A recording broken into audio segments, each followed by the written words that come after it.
안녕하세요. 식당을 운영하는 할머니입니다. 남편과 자식들을 키워서 시집장가를 보내고 손주들을 보는 재미로 사는 요즘인데요. 밤마다 남편과 이 채널의 사연을 듣고 있는 팬이기도 합니다. 문득 저희 식구들이 힘들었던 시기와 기가 막힌 사건들이 머릿속에 떠올랐는데 다른 사연만큼이나 충격적이고 끔찍하답니다.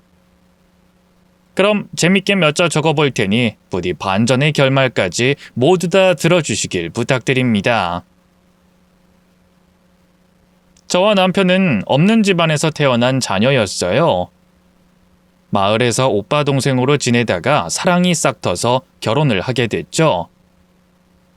결혼식과 신혼여행은 생략했고 작은 단칸방에서 시작했어요. 허드렛 일과 돈 되는 일이라면 물불 가리지 않고 뛰어들었고 고생을 많이 하면서 돈을 벌어 조금씩 여유를 찾아 아이들을 낳았습니다. 책임질 자식들이 생기니 더더욱 열심히 살게 되면서 십수년 만에 식당을 차렸습니다. 생선구이집을 열어 1년 동안 꽤 큰 돈을 벌었더니 욕심이 생겨서 하나둘씩 식당을 늘려나가 6개까지 차렸어요. 한식, 중식, 일식, 양식을 가리지 않고 장사를 했죠. 억척스럽게 살았더니 남부럽지 않게 많은 돈을 벌었네요.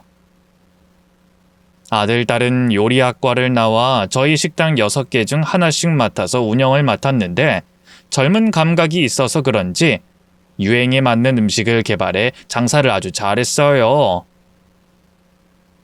딸아이는 28살에 요리 연구가인 사위와 사랑에 빠져 결혼해 식당 일에 손을 떼고 전업주부로 지내게 됐어요. 아이를 바로 가지자 일에 대한 욕심이 없어졌고 육아에 대한 관심과 애정이 생겨 집안일과 내조만 하면서 지내겠다고 했죠. 저는 딸아이의 실력을 썩히기 아까워서 설득해봤지만 자기가 원하는 삶은 조강지처라고 하니 뜻을 존중해주기로 했어요. 그리고 아들 녀석은 일밖에 몰랐어요. 식당 2개를 반나절씩 왔다 갔다 하면서 제대로 운영했고 저희 부부 밑에서 일을 아주 열심히 배웠죠. 36이 된 아들은 그때까지도 결혼 생각이 없다며 일만 계속했는데 어느 날 깜짝 이벤트를 하듯이 여자친구를 데리고 왔답니다. 아들 나이와 비슷한 예비 며느리는 과거 승무원을 했고 지금은 쉬는 중이라고 했어요. 얼굴도 엄청 예뻤고 몸매도 여자인 제가 봐도 너무 아름다웠죠. 아들이 눈이 그렇게 높았는지는 그때 처음 알게 됐습니다. 아무튼 예비 며느리는 참하고 예쁘고 살림까지 잘하는 애라서 주저하지 않고 결혼 승낙을 해줬답니다. 아들이 관리하는 식당이 강남에 있기도 하고 며느리가 강남에서 살고 싶어 하는 것 같아 신혼집을 강남의 고급 아파트에 마련해 줬어요. 비싸긴 하지만 그 정도는 충분히 해줄 수 있으니 기분 좋게 그리로 마련해 줬네요. 며느리는 전업주부를 하기로 해서 안 싸더니 자주 신혼집으로 찾아가서 일을 가르쳤답니다. 저는 예쁜 며느리가 보고 싶을 때마다 신혼집을 찾아갔죠. 어머님, 이 시간에 웬일이세요? 내가 온 게 싫으냐? 웬일이라니? 너 보고 싶어서 왔다. 아, 그러셨어요? 저희 엄마가 오셔서 반찬 좀 만들고 있었어요. 안 싸더니 오셨어?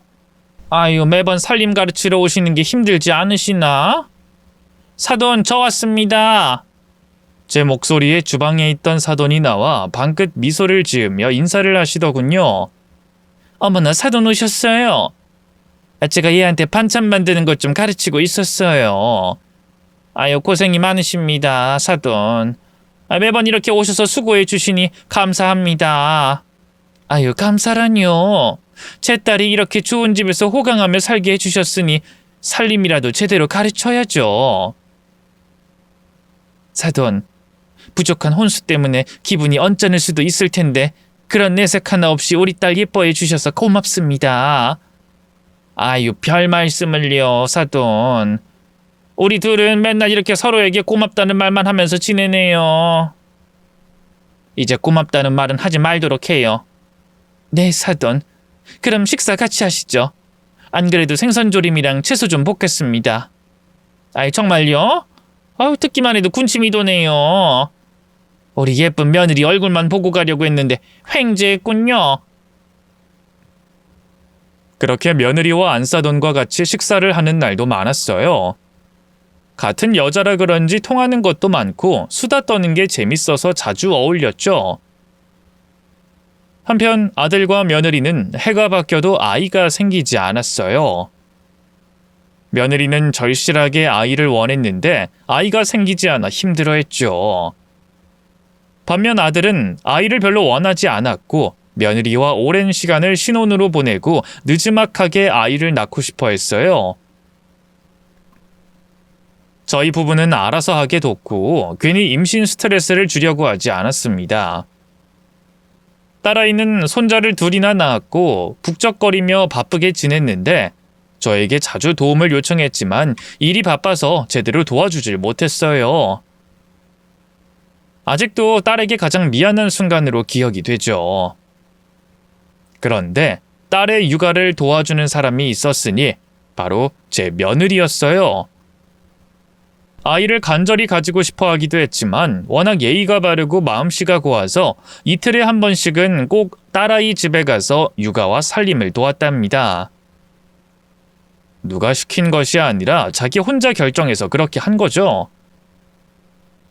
며느리를 보면 볼수록 제 아들이 결혼을 아주 잘했구나 하는 생각이 들었고 나중에 며느리가 아기를 낳으면 정말 잘 키우겠구나라는 느낌도 받았네요.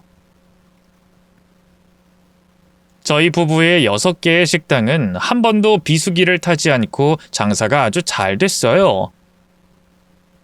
조상님이 지켜주셔서 그런 것인지 전생에 큰 공을 세워서 그런 것인진 잘 모르겠지만 매출이 하락 없이 늘 우상향했죠. 저는 평생 그렇게 살 거라 생각했고 남편과 아들도 마찬가지로 생각했어요. 그런데 예기치 못한 일이 발생했으니 코로나19가 터지면서 그동안 볼 수 없었던 적자가 생기기 시작했어요. 조금 더 있으면 풀리겠지 하고 손해를 보면서 식당 운영을 감행했어요. 식당 직원들을 자를 수도 없어 월급도 꼬박꼬박 다 주면서 버텼죠. 그런데 정부에서 거리두기를 너무 풀어주지 않아 1년의 세월이 흐르는 동안 쌓인 빚이 꽤 많아졌답니다. 강남의 상가 임대료가 비싼 건 다들 잘 아실 테니 저희 부부가 진 빚이 적지 않다는 건 이해가 되실 거예요. 게다가 직원들 월급과 운영비를 모두 그동안 벌어뒀던 돈으로 메꾸고 대출까지 받았는데 결국엔 끝이 오고 말았습니다.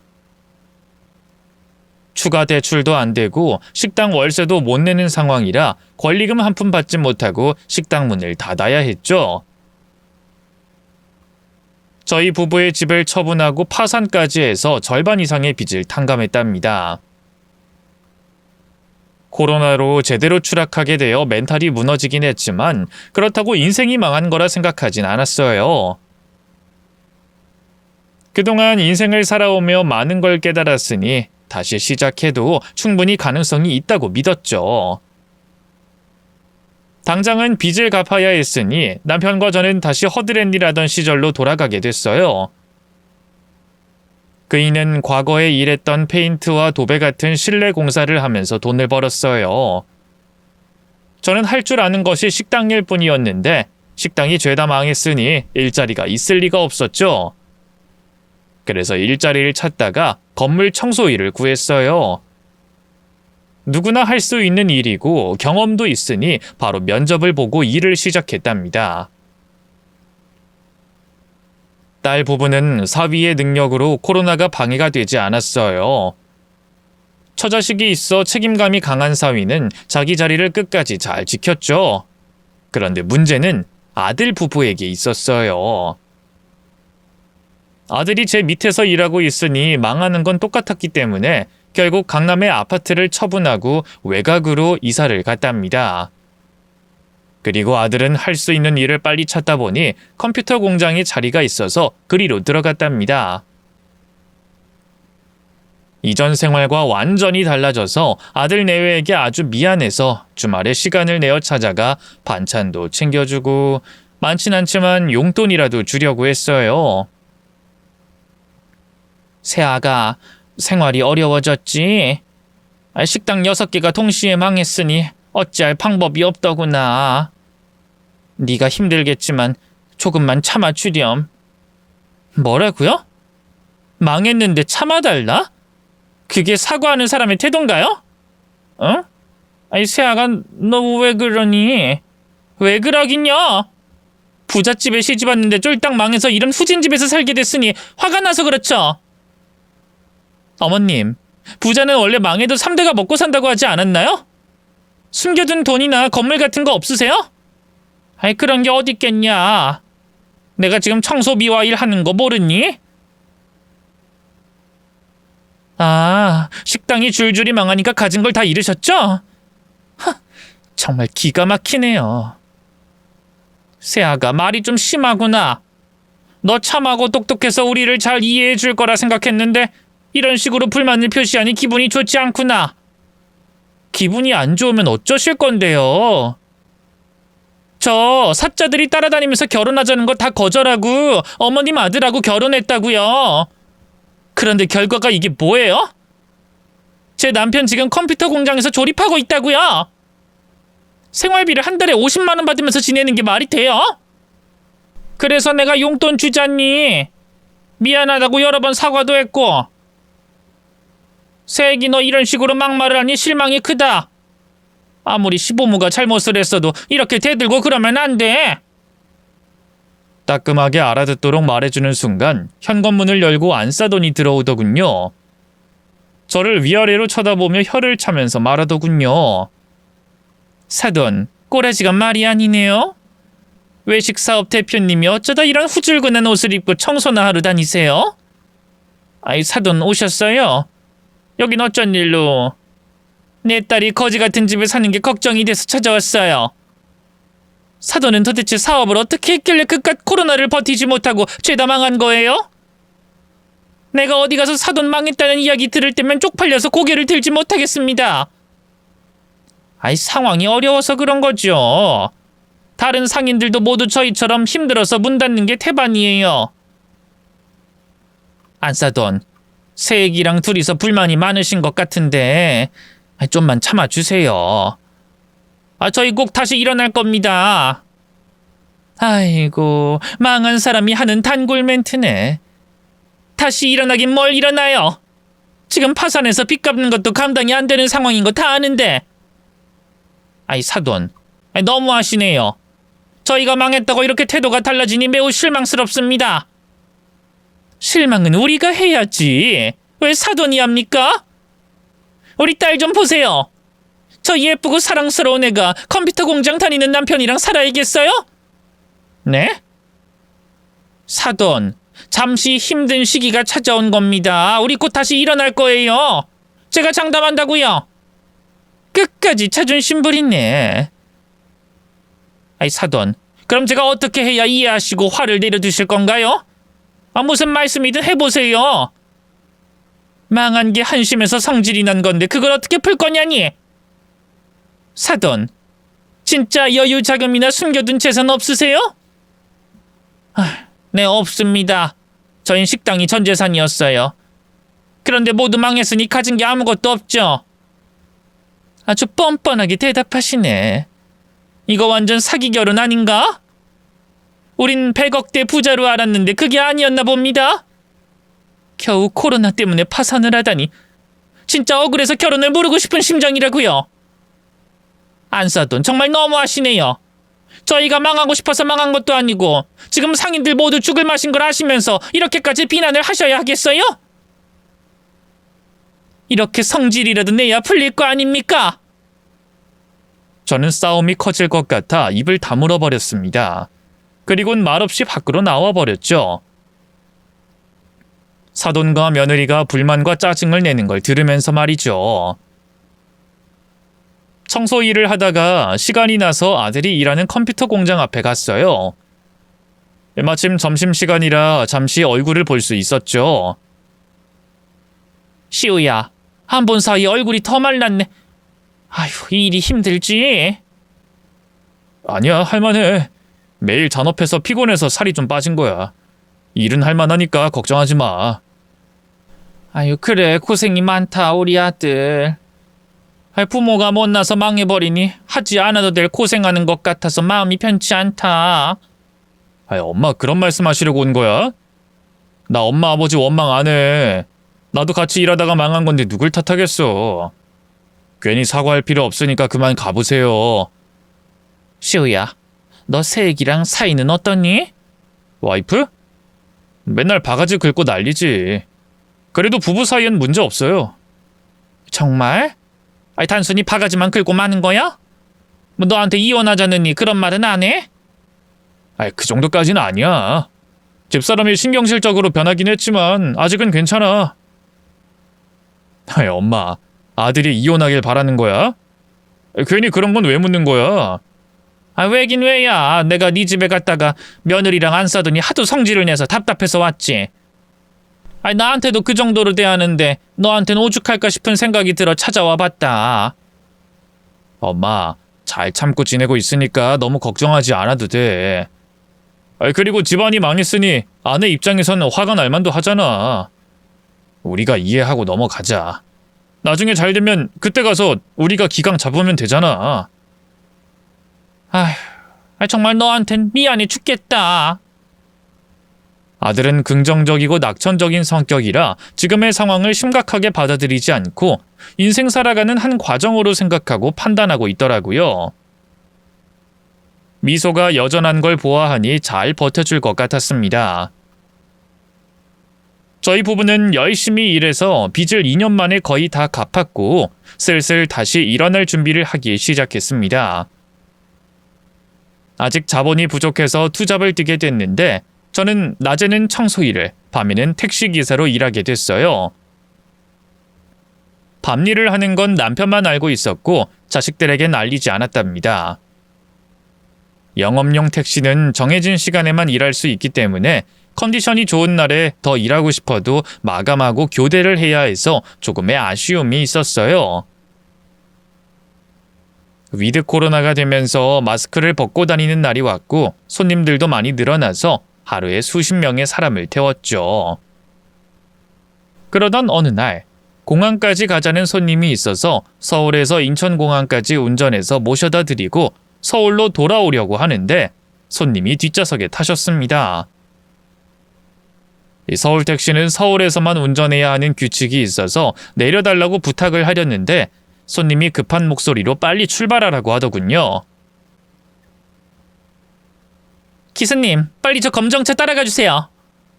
귀에 익은 손님 목소리를 듣고 룸미러로 봤더니 며느리였습니다. 제가 마스크를 쓰고 있고 뒤를 돌지 않았으니 저인 줄 모르고 있었죠. 어떻게 할까 고민하다가 모른 척하고 그냥 손님으로 받고 운행하기로 했습니다. 며느리가 검정 벤츠를 왜 따라가려고 하는지도 궁금해서 알아보고 싶었습니다. 그래서 전 출발했습니다. 목소리를 깔고 물었습니다. 저기 검정 벤츠를 따라가면 되는 거죠? 네, 절대로 놓치면 안 돼요. 일생일대의 위기의 순간이니까 빨리 달리세요. 네, 손님. 안전하고 빠르게 모시겠습니다. 며느리는 신경이 앞에 가는 벤츠 차량에 집중이 되어 제가 누구인지 관심도 없었어요. 무슨 일을 벌이고 있는 건지 끝까지 알아보기로 결심하고 검정 벤츠를 바짝 따라붙었습니다. 한참을 달리고 20분 뒤에 호텔 앞에 정차한 벤츠에서 중년 남자가 내렸어요. 저도 뒤에 정차하자 며느리가 5만 원짜리를 휙 던지고 내리더군요. 저도 택시를 주차하고 따라 내려서 호텔 입구로 서둘러 들어갔습니다. 잠시 후 며느리가 프런트에서 대화를 하더니 엘리베이터를 타고 올라갔답니다. 이에 저도 프런트 직원에게 말했습니다. 저기 방금 올라가신 여자분이 택시비를 내지 않고 가셨어요. 몇 호실로 가셨나요? 죄송합니다. 알려드릴 수 없어요. 그럼 경찰에 신고해도 되죠? 호텔에 경찰들이 오면 괜히 손님들이 불편해할 텐데. 801호로 갔어요. 신고하지 마시고 조용히. 택시비만 받아가세요. 저희 직원이 동행해 줄 겁니다. 됐어요. 진상 안 부릴 테니까 가만히 계세요. 저는 서둘러 엘리베이터를 타고 8층으로 올라갔습니다. 중년 남자와 며느리가 무슨 사이인지 대충 예상을 하면서 마음의 준비를 했답니다. 잠시 후 801호 앞에 도착했더니 문이 활짝 열려 있었습니다. 그리고 안을 보니 검정 벤치에서 내린 중년의 남자와 다른 여자가 며느리에게 머리채를 잡혀서 얻어맞고 있더군요.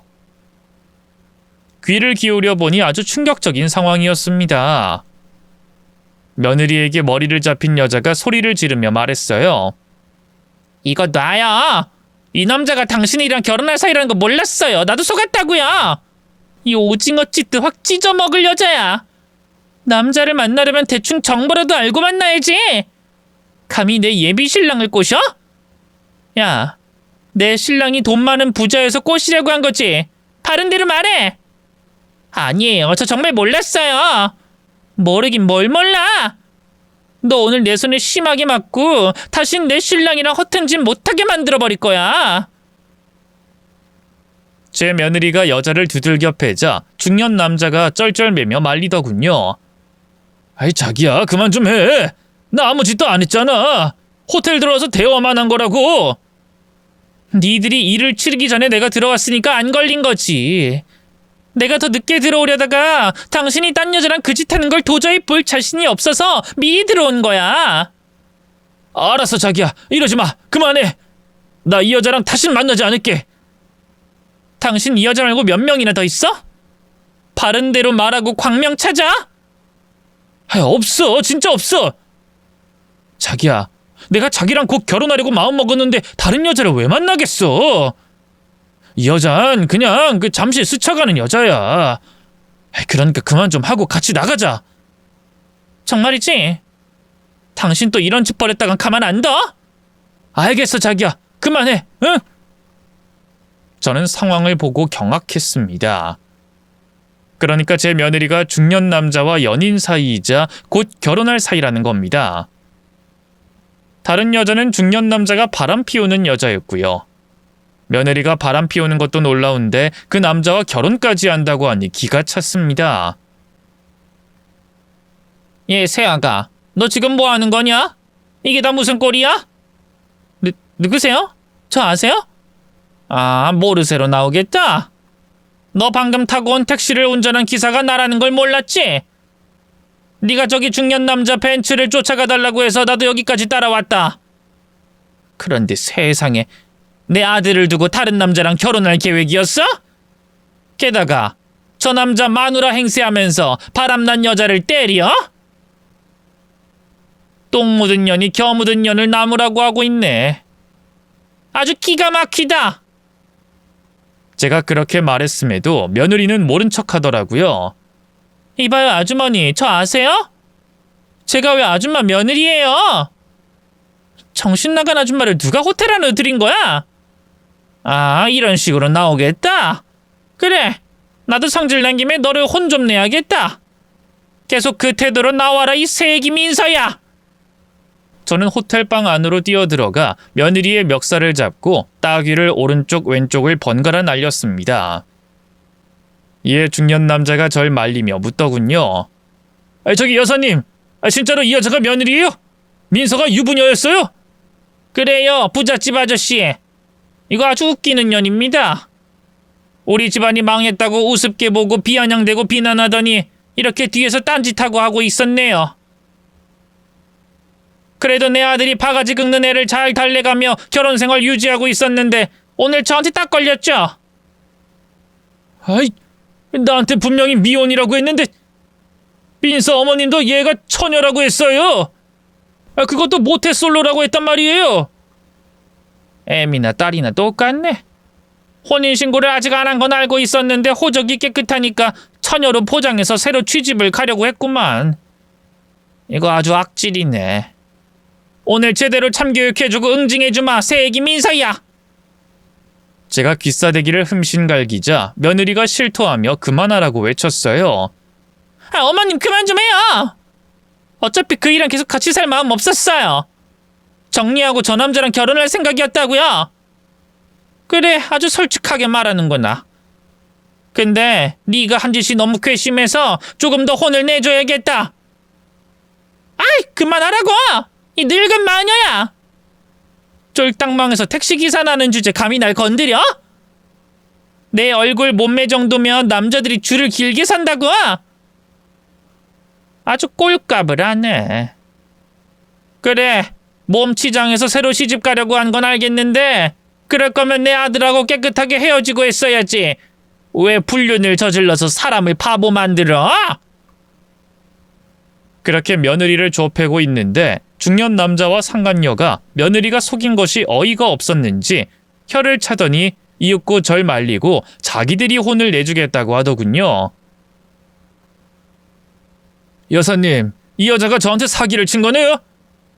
이제부턴 제가 좀 혼을 내겠습니다. 뒤로 물러 계세요. 아주 그냥 아작을 내서 꼭꼭 씹어버리겠습니다. 아유, 힘들었는데 잘 됐네. 아이, 그래요. 실컷 혼 좀 내세요.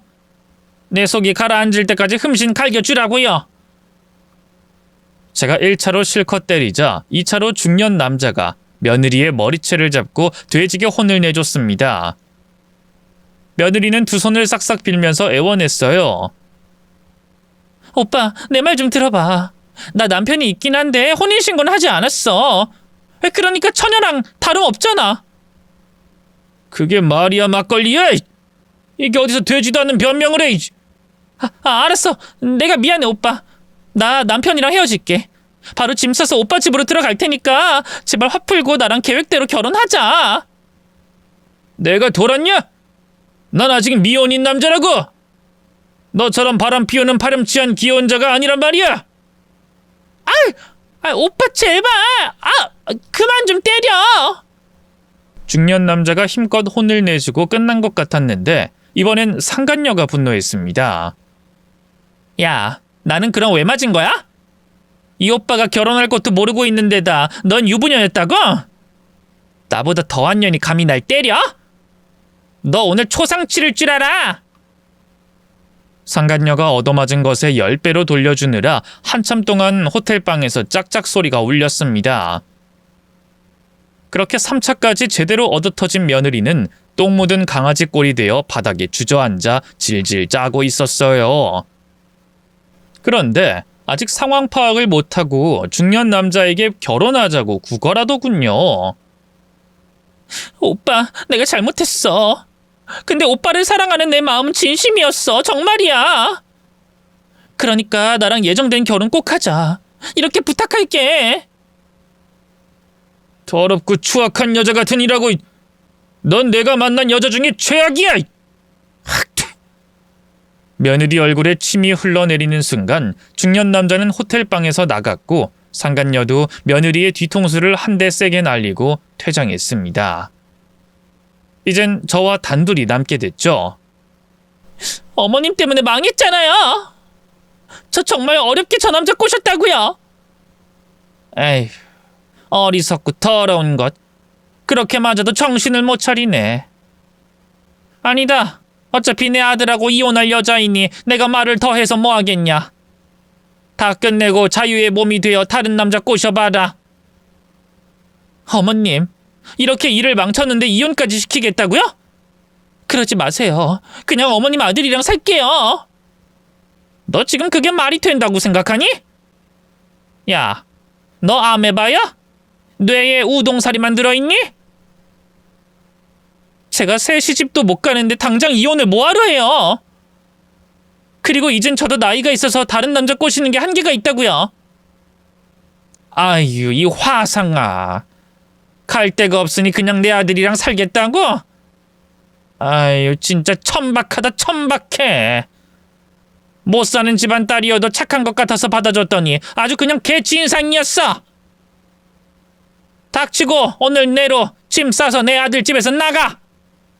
어머님, 그러지 마세요. 아무것도 못 본 척하고 그냥 넘어가 주세요.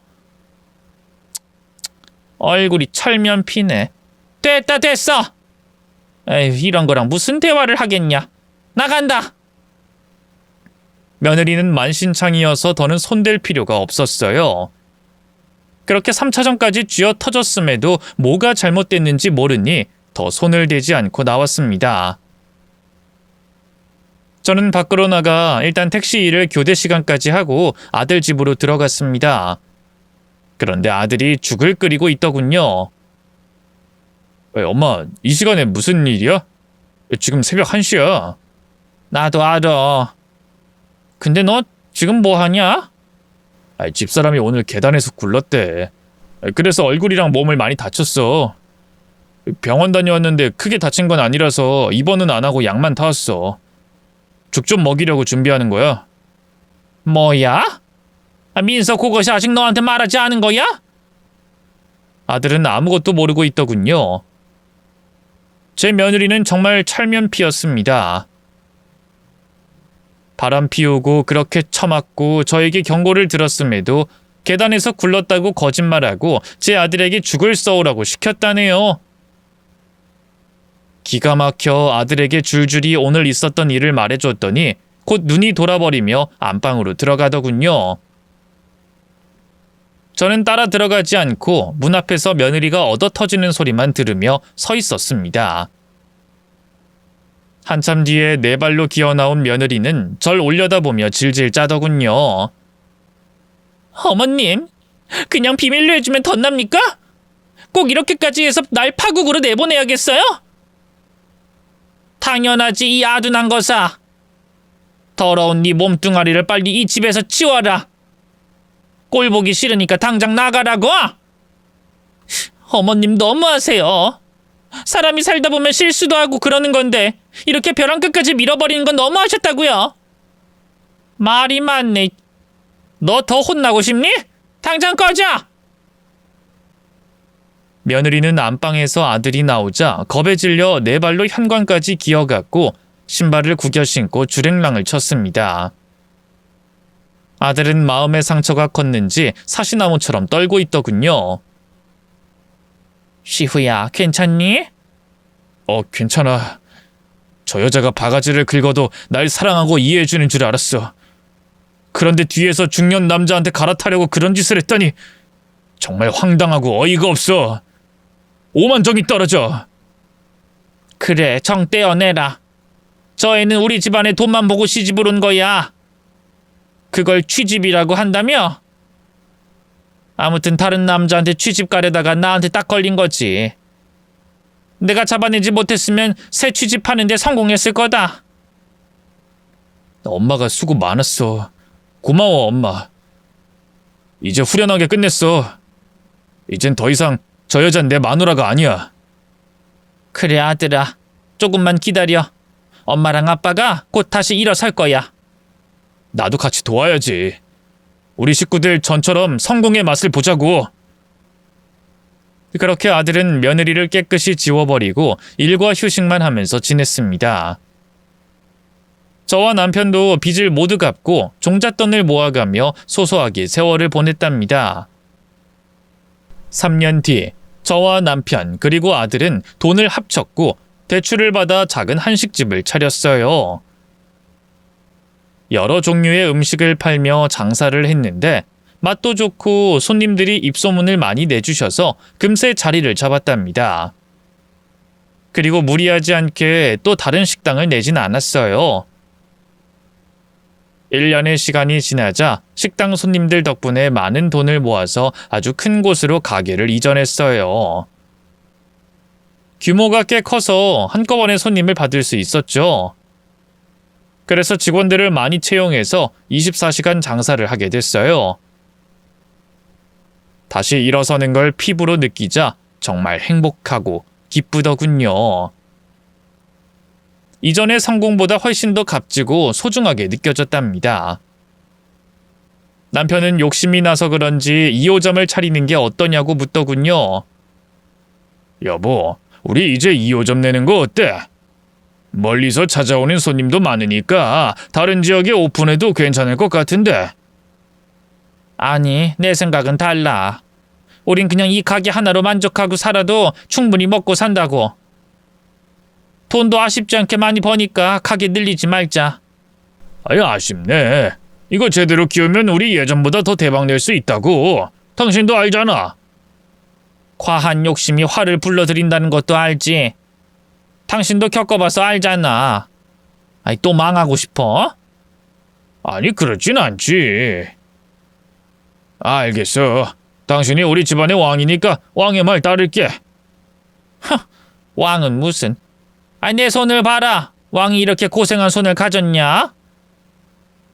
남편은 제 말대로 식당 하나에만 집중하기로 했고 아들 역시 과한 욕심을 부리지 않는 게 좋다고 말하며 이견을 좁혔습니다. 몇 달 뒤, 시원한 가을이 왔는데 손님 중 테이블에 앉지 않고 멀뚱히 서서 저희 식구를 기다린다고 했어요. 홀서빙 이모님의 말에 남편과 아들과 같이 나가봤더니 바로 맏며느리가 찾아왔더라고요. 꼬마의 손을 잡고 말이죠. 이게 무슨 상황이냐? 네가 여길 왜 와? 어머님, 아버님 안녕하셨어요? 그리고 여보 오랜만이야. 아니, 누가 네 어머님이야? 그리고 내 아들이 왜 네 여보야? 너 지금 뭐 하자는 거니? 어머님, 저 어떻게 살았는지 아시죠? 아니, 몰라. 관심도 없고. 너 뭐 하자고 여길 찾아온 거야? 여기 제 옆에 있는 아이가 제 아들이에요. 그래서 어쩌라고? 며느리는 충격적인 말을 시작했습니다. 시우 씨랑 헤어지고 혼자 지냈는데 어느 날 입덧이 시작됐어요. 제가 임신을 했단 말이죠. 저는 중년 남자, 그때 그 남자가 애기 아빠인 줄 알고 그이랑 결혼해서 같이 살았어요. 그런데 그이가 얼마 전 아들과 친자 검사를 했는데 아닌 것으로 나왔어요. 그래서 쫓겨났습니다. 한 푼도 받지 못하고 말이에요. 그래서 하고 싶은 말이 뭔데? 이 아이는 그러니까 제 아들이 어머님 아들 시우 씨의 아들이에요. 여보, 우리 현우 당신 아들이야. 이제야 당신이 친아빠라는 걸 깨달았어. 우리 다시 시작하자. 당신 아들이 버젓이 있으니 날 받아줘야만 해. 하늘은 우리를 갈라놓지 않았어. 분명 운명인 거야. 여보, 우리 하늘의 뜻을 따르고 다시 시작하자. 저는 황당해서 입을 떡 벌리고 아들을 바라봤습니다. 그런데 아들은 당당한 얼굴이었습니다. 그리고 며느리의 아들을 보고 피식 웃더니 이모님을 부르더군요. 애가 앞에 있으니 말을 못하겠네. 일단 애를 이모님께 맡기고 밖에서 이야기하지. 여긴 손님들도 많으니까. 그래, 시우씨. 놀란 모양인데 당신 아들 맞아. 아무튼 밖에 나가서 확실하게 대화를 나눠보자. 아들은 저와 남편도 같이 나오라고 하더니 주차장에서 깔깔 웃더군요. 야, 민서야. 네 아들 내 아들 아니야. 그게 무슨 소리야? 내 말을 귓등으로 들었어? 내가 바람 피우던 남자의 친자가 아니라고 나왔다고. 난 너랑 결혼 생활하면서 정관 수술했어. 네가 애기 빨리 가지고 싶어 하는데 난 너랑 신혼을 길게 가지고 싶었거든. 나중에 정관 복원 수술할 수 있다고 해서 고민하지 않고 정관 수술했었다고. 뭐? 그게 사실이야? 그럼 우리 아들의 친아빠가 누군데? 이 멍청한 여자야. 그걸 나한테 물으면 어떡해? 난 너랑 결혼하는 동안 씨 없는 수박이었다고. 말도 안 돼.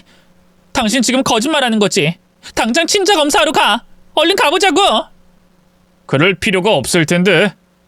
내가 하는 말은 거짓말이 아니야.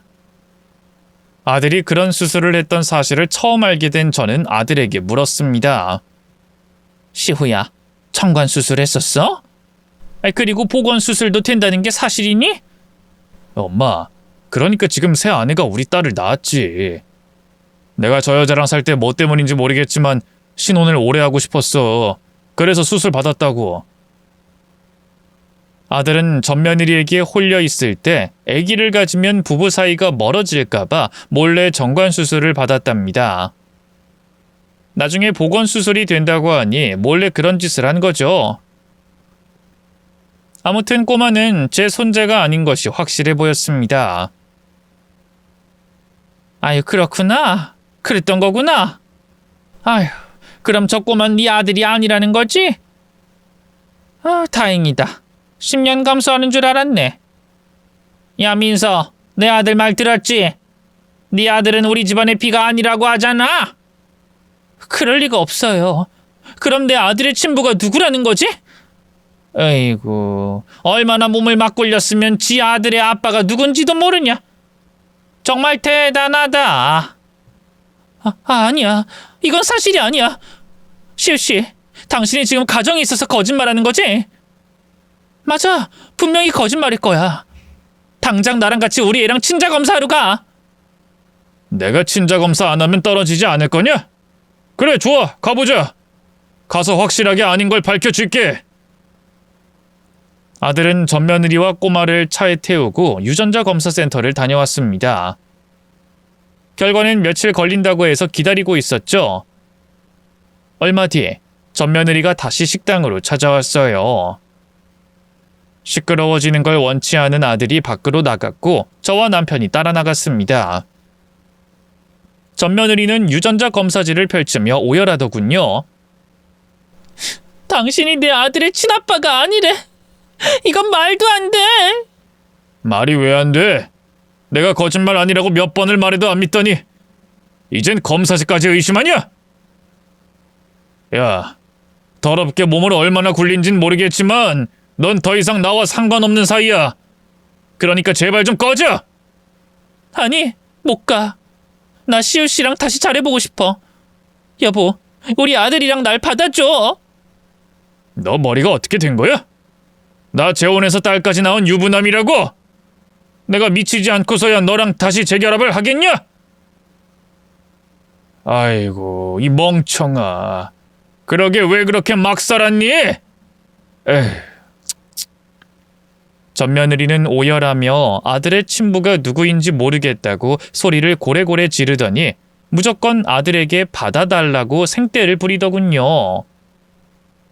기가 막혀서 제가 남편에게 꼬마를 데리고 식당 안으로 들어가라고 했어요. 그리고 정신 차리라고 맏며느리의 싸대기를 힘껏 질렀습니다. 야, 이 아둔한 년아. 넌 도대체 뭐하는 여자야? 내 아들과 우리 식구들에게 뒤통수 제대로 치고 쫓겨났으면 조용히 살 것이지. 왜 남의 애를 데리고 와서 키워달라, 같이 살자고 하는 거야? 어머님, 저 혼자 아들 키우기가 힘들어요. 친정엄마도 절 버렸어요. 대책 없는 년이라면서 쌍욕하고 버리셨다고요. 네 애미도 만만치 않은 인간인데 결국 널 버리기까지 했구나. 아유, 그거 참 재밌구나. 모녀가 아주 쌍으로 코미디야. 어머님, 저 어떡하죠? 시우씨, 나 좀 도와줘. 예정을 생각해서 돈이라도 줘.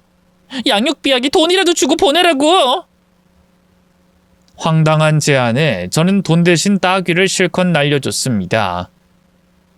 결국 오열하고 처맞던 맏며느리는 지 아들을 데리고 떠났답니다. 다시 찾아오면 진짜 송장치를 각오하고 오라고 했더니 얼씬도 하지 않았습니다. 제 딸이 낳은 손주들과 아들이 낳은 손자까지 있어서 매일 식당 일을 하다 말고 자식들 집에 들렀어요.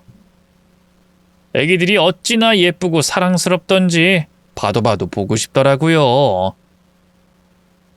저희 식당은 3층 건물을 통으로 매입해서 이사를 했고 장사는 더더욱 잘 됐죠. 걱정 근심 없이 잘 지내던 중 일요일에 밥차를 끌고 길거리 노숙자들에게 식사를 전하려고 나갔습니다. 저희 식구들은 매주 보육원과 노숙자, 취약계층의 사람들에게 음식을 제공하는 봉사를 했는데 그날은 노숙자들에게 식사를 제공하려고 한 공원으로 찾아갔어요. 사람들이 줄을 서서 식판에 밥과 반찬을 듬뿍 받아갔는데 한 여자가 눈에 띄더라고요. 너 민서 아니냐? 네? 어머님? 어머님 맞죠? 아버님도 계시고 시우 씨도. 그리고 저 여잔 내 새며느리지. 근데 너 노숙하고 있냐? 너 애긴 어쩌고 여기서 일하고 있는 거야? 그때 애긴 제가 혼자 키우다가 사정이 생겨서 더는 못 키우게 됐어요. 아니, 무슨 일이 있었길래? 그게 아들을 데리고 단칸방에 살면서 애 아빠를 찾으려고 했어요. 과거 제가 같이 잤던 남자들 떠올리며 하나둘씩 찾아다녔죠. 너 정말 대단하다. 애 아빠가 누구인지 모르는 것도 대단하고 바람 피운 게 한둘이 아닌 것도 참 대단해. 아무튼 전 애 아빠를 찾으러 다니다가 곧 친자 일치한 남자를 만났어요. 알고 보니 술집 호스트바 선수였어요. 그 남자가 자기 아들인 걸 알고 자기 집에 들어와 살게 했어요. 그럼 거기서 잘 살면 될 것을 왜 기어나와 노숙자로 지내는 거냐? 그게 그이가 돈도 못 벌고 저도 능력이 없으니 한 방을 노리기로 했어요. 그래서 뭘 했는데? 제 남편이 아는 부잣집 여자의 집을 털기로 했어요. 그이가 손님으로 받았던 독신녀였는데 알부자라는 걸 알고 털기로 했죠. 저는 막만 보기로 했고 그이가 돈이든 금이든 훔쳐오겠다고 했어요. 근데 금고를 손대자마자 사이렌이 울리더니 여자가 신고해서 경찰에 붙잡히고 말았어요. 남편과 저는 감옥에 가게 됐고 아들은 보호시설로 보내졌죠. 그리고 전 형기를 며칠 전에 출소했는데 집도 절도 없어서 아무것도 할 수가 없어요. 그러니까 네 아들 친부를 찾았는데 도둑질하다가 인생 조졌다는 거냐? 하, 너도 참 대단하다. 어쩜 그렇게 한심하니? 어머님, 저 이제 나이도 많아서 돈 많은 남자 꼬시지도 못해요. 아직도 그놈의 돈 많은 남자 찾아다니냐? 노숙자 신세로 누굴 꼬시겠다고? 그래서 드리는 말씀인데 저 돈 좀 빌려주시면 안 될까요? 다시 예뻐지게 노력해서 취집을 제대로 하고 싶어요. 뭐가 어째? 넌 그렇게 지하 끝까지 떨어져서 한다는 소리가 취집을 새로 하겠다고 돈을 빌려달라고? 아유, 넌 밥 먹을 자격도 없다. 저리 꺼져라. 어머님, 그러지 말고 저 좀 도와주세요. 제가 이렇게 된 데는 어머님의 탓도 있잖아요. 뭐?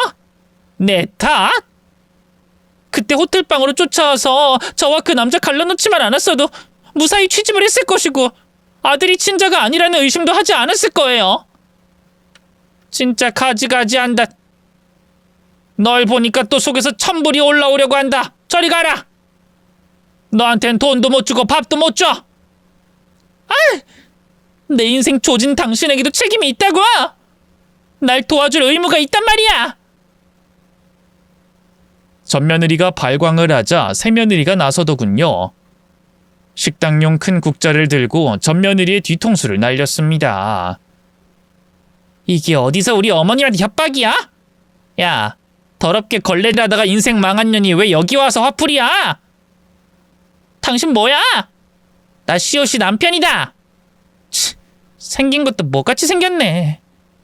시옷씨, 눈이 왜 이 모양이야? 나 정도 되는 여자랑 살았으면 좀 괜찮은 여자 만나야지.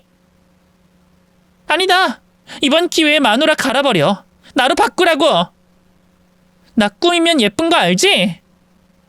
그러자 새며느리가 한 번 더 국자로 머리통을 날렸습니다. 이게 보자 하니까 내 귀한 남편한테 꼬리까지 치네? 야, 그리고 내가 너보다 나아도 100배 낫거든? 붕어같이 생긴 게 어디서 내 얼굴이랑 비교야? 난 과거에 많은 남자들을 후리고 다녔다고? 아, 그러셔? 그럼 내가 마저 국자로 네 대가리 후려줄게. 일로 와, 이 걸레야. 아! 그만! 알았어. 그냥 가면 될 거 아니야. 아니지. 나도 밥 먹을 거야. 어머님, 밥 좀 주세요. 너한텐 밥 안 준다. 한 끼 굶는다고 어떻게 되는 거 아니니까 저리 꺼져라. 어머님, 너무 하시는 거 아니야? 아! 머리 좀 그만 때려! 새며느리가 국자로 응징해주자 전며느리는 결국 꽁진하게 도망쳤습니다. 그것이 제가 본 마지막 전며느리의 모습이었습니다. 제 아들에게 취집을 와서 집안이 망하자 중년 남자에게 취집을 가려다가 얽히고 설킨 사건을 일으키고 도둑질하다가 감옥에 다녀오고 아들을 시설로 보내기까지 한 밑바닥 인생이죠. 얼굴 예쁘다고 까불다가 그 꼴이 났으니 참으로 속이 시원합니다. 전며느리는 종친 인생을 어떻게 살진 모르겠지만 이젠 관심 받기라 전혀 신경이 쓰이지 않습니다. 뭐 아마 치장할 돈이 생기면 또 늙은 부자에게 취집을 갈지도 모르겠네요. 아무튼 전며느리와의 악연은 그것으로 영원히 끝이 났습니다. 저희 가족들은 엄청난 부를 누리는 건 아니지만 꽤 잘 먹고 잘 살고 있습니다. 남편과 저는 열심히 일하고 손주들 보는 재미로 지내고 있고 딸 부부, 아들 부부도 사이가 너무 좋아서 더 바랄 게 없답니다. 마지막 제 소원은 손주들이 건강하게 자라는 것 말고는 아무것도 남지 않았네요. 제 이야기가 재밌었길 바라면서 이만 줄이겠습니다. 모두 즐거운 하루 보내시고 평온하고 아늑한 날 보내세요. 감사합니다.